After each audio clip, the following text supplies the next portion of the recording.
Nous avons un exécutif à deux têtes. D'abord le président de la République, puis le gouvernement. Le président de la République, il est donc le chef de l'exécutif. C'est lui maintenant qui nomme le gouvernement, notamment le Premier ministre et les autres membres du gouvernement sur proposition du Premier ministre. Alors, les critères de nomination d'un ministre au Sénégal, je vais vous surprendre, mais la loi, elle est lacunaire. D'abord, il faut partir de la Constitution. Pour dire qu'est-ce qu'un ministre? Un ministre, c'est un membre du gouvernement. Il est à cet effet nommé par le président de la République sur proposition du Premier ministre. Donc, à ce niveau, il a une qualité qui lui permet tout simplement d'avoir un statut et des fonctions. Le statut de ministre, maintenant, est posé par la Constitution, mais il devrait être fixé par une loi organique. Si vous prenez l'article 54 de la Constitution, c'est cet article qui parle de la qualité de ministre. C'est-à-dire qu'un ministre, c'est quoi? C'est un membre d'un gouvernement qui gère une administration à lui maintenant, donc, avec des prérogatives auxquelles donc, il doit faire face, il doit exécuter des tâches. Mais, pour une grande première, comme je l'ai dit tantôt, là, le gouvernement a été donc inséré parmi les institutions de la République, ce qui supposait qu'en réalité, on devait prendre une loi organique pour fixer le statut du pouvoir exécutif. Ça devait permettre tout simplement de fixer les conditions d'éligibilité, d'inéligibilité et d'incompatibilité à la qualité de ministre. Maintenant, depuis 2001, cette loi organique n'a jamais été prise. Vous voyez ce que cela fait. Maintenant, pour pouvoir fixer les critères, il faut se dire tout simplement, déjà, le président de la République, parmi ses attributions, ce que l'on appelle les pouvoirs propres, n'est-ce pas, que lui donne la Constitution, parce que le président a des pouvoirs propres et des pouvoirs partagés. Parmi ces pouvoirs propres, il y a le pouvoir de nommer le Premier ministre et les membres du gouvernement. Quand le président de la République choisit, il choisit parmi les Sénégalais, en fonction des critères posés par la loi et certains qui lui sont propres. Le critère qui lui est propre et qui lui revient de droit, c'est le pouvoir discrétionnaire du président de la République, qui peut choisir n'importe quel Sénégalais, qui n'est pas dans des cas d'incompatibilité ou bien dans des cas interdits par la loi, de pouvoir le nommer à une station ministérielle.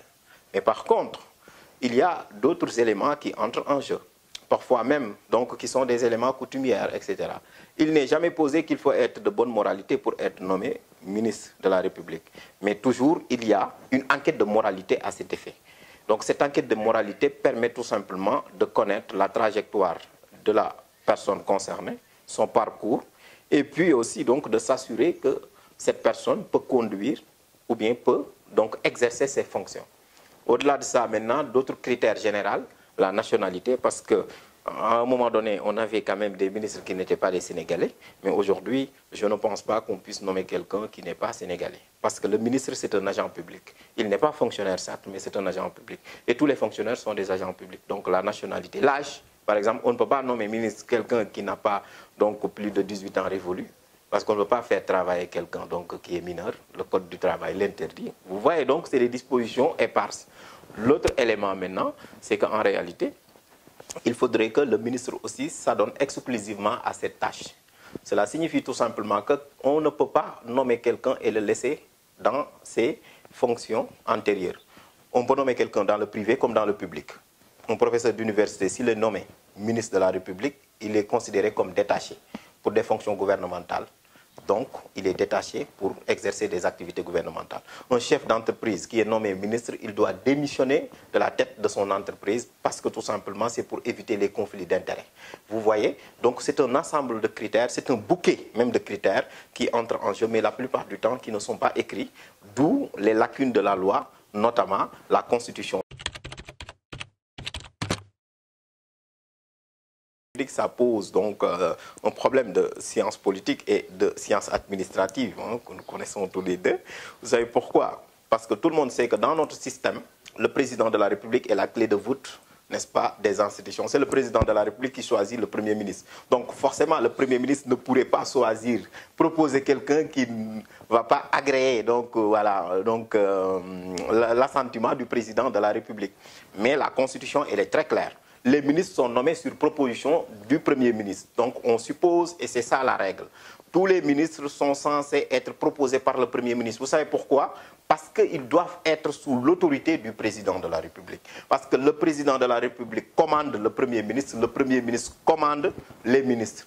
Parce que le gouvernement est une institution collégiale dirigée par le Premier ministre. C'est la raison pour laquelle, dès lors que la Constitution précise que le Président de la République, c'est lui qui définit la politique de la nation, et donc c'est juste voilà, que le Président de la République donc, a une vision, et cette vision doit être traduite en acte par le gouvernement à travers donc, par les directives du Premier ministre.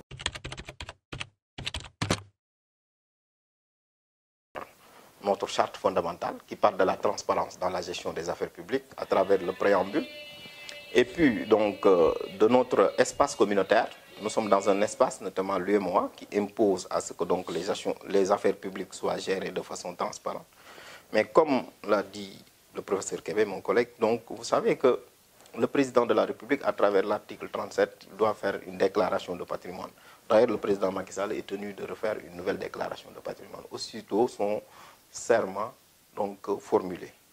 Et il y a eu la loi de 2014 sur la déclaration de patrimoine. Et cette loi précise clairement que pour déclarer votre patrimoine, vous devez le faire devant l'OFNAC. C'est-à-dire que toutes les personnes, toutes les autorités qui gèrent un budget de plus d'1 milliard sont tenues de le faire. Et les ministres, on sait que donc, leur budget dépasse donc, cette somme. Qu'est-ce que cela signifie? Cela signifie tout simplement qu'ils sont tenus donc, à ces obligations déclaratives. Maintenant, la question est, qu'est-ce qu'on vise? On vise la transparence ou bien l'efficacité dans la gestion des affaires publiques? Moi, je pense que les deux à la fois. Et pourquoi? Parce que c'est juste pour permettre à ce que donc, la fonction de ministre ne soit pas donc, un moyen d'enrichissement personnel du patrimoine des personnes concernées. Et c'est la raison pour laquelle je pense qu'aujourd'hui, on devrait réfléchir sur cette question. Parce que du moment que le président de la République, qui est la première institution de ce pays, est soumis à cette obligation et lui-même, donc sa déclaration de patrimoine est rendue publique, je ne vois pas pourquoi on ne pourrait pas donc rendre publique la déclaration de patrimoine des ministres.